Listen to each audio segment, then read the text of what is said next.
1850, and he told me what had since happened to him. Now, this will interest you, Alexander, being a lawyer.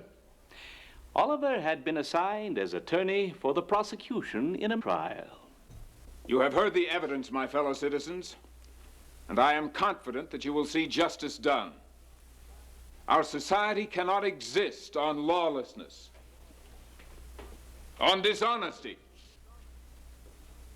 on fraud. When a law is broken, a penalty must be paid.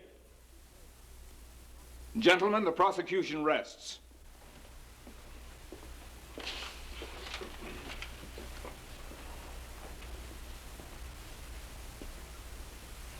May it please the court and the gentlemen of the jury, we have just listened to a statement by one Oliver Cowdery.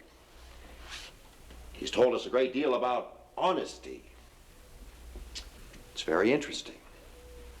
Very interesting indeed to discover that this same Oliver Cowdery was a party to one of the greatest frauds ever perpetrated upon the American people. Your Honor, I object. This is entirely irrelevant. On the contrary, it is quite relevant, as the prosecution is so roundly condemning the dishonesty, the criminal act of the defendant. Has not the jury the right to know the character of the one seeking judgment? Your Honor, I object. Objection overruled.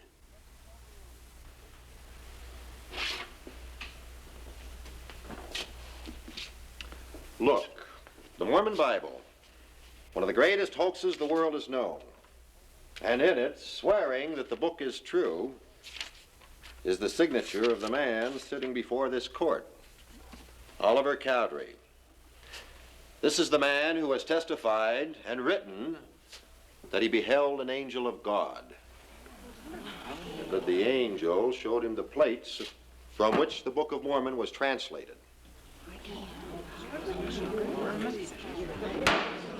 Let's have some quiet here. Quiet! Well, now, it's quite possible there could be more than one Oliver Cowdery, you know. Then surely he'll want to clear this up.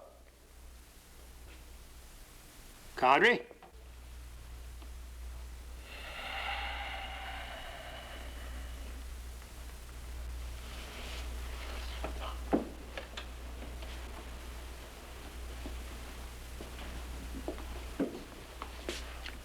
May I?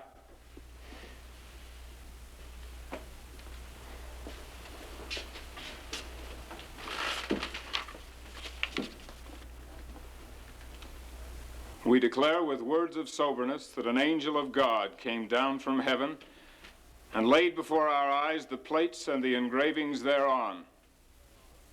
The voice of the Lord commanded that we should bear record of it.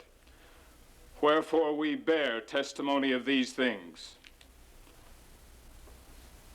I am that Oliver Cowdery.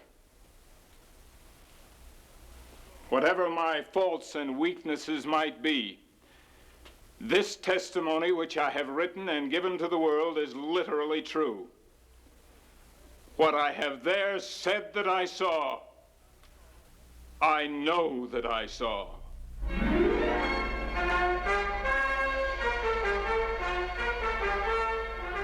Even at the expense of ridicule, Oliver could not deny what he knew to be true. And then, after 10 years of being apart from the church, he decided to return. Oliver and his family arrived at Council Bluffs as the Mormons were preparing to go west. A conference of the church was in progress, and Orson Hyde was presiding. We must walk in the true channel if we are to avoid the sandbars. Each and every one of us must... Excuse me 1 minute, brothers and sisters.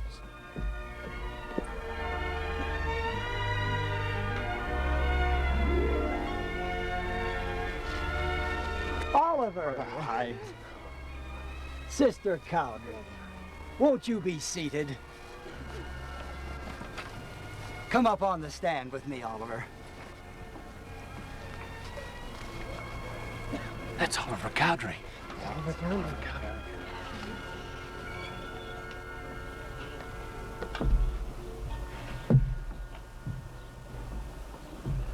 My dear brothers and sisters, we are honored today at the sudden arrival of one who is known to many of you, I'm sure, and who will now address us. Brother Oliver Cowdery. Thank you, Brother Hyde. Friends and brethren, as you have heard, my name is Oliver Cowdery. In the early history of this church, I stood in her councils, not because I was better than other men, but to fulfill the purposes of God. He called me to a high and holy calling. I lost that calling. For a number of years, I have been separated from you.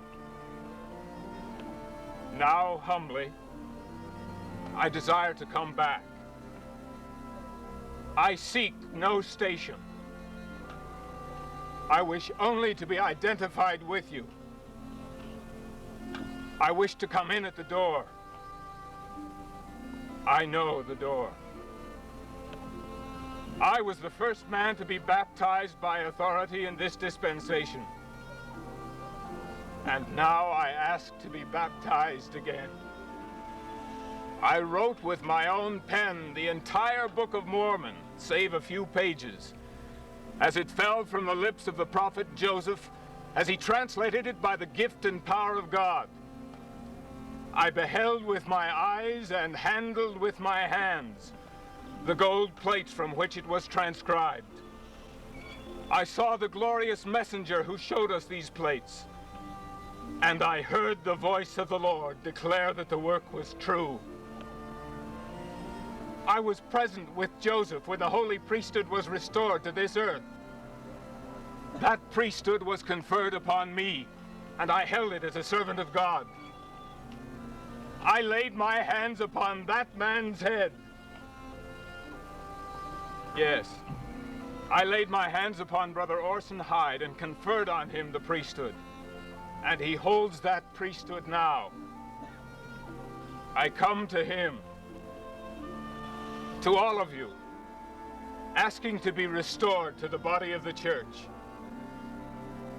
My brothers and sisters, I have a testimony of this work that I have never denied, though the world has caused me to suffer because of it. I know that Joseph Smith was a prophet of God. To the end of his life, he was true to that calling. Oliver planned to go west with the church, but while he was here in Richmond visiting with me, he was taken ill and died. His final words to me were a plea that I would be true to my testimony of the Book of Mormon. Oliver died a happy man, the happiest I ever saw.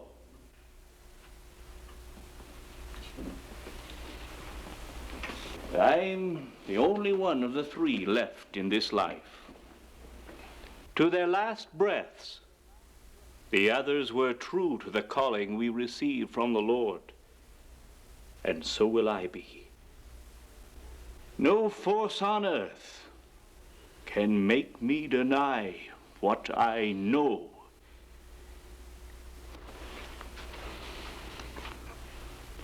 Thank you again.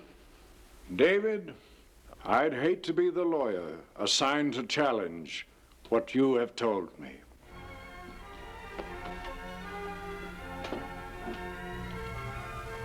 David Whitmer did get his signatures. 22 of the most prominent men in the area signed in defense of his character. When David Whitmer, the last of the three witnesses, died in January of 1888, one of the Richmond newspapers reviewed his connection with the coming forth of the Book of Mormon and concluded, "Skeptics may laugh and scoff if they will, but no man could listen to Mr. Whitmer as he talked of his interview with the angel of the Lord without being most forcibly convinced that he has heard an honest man tell what he honestly believes to be true."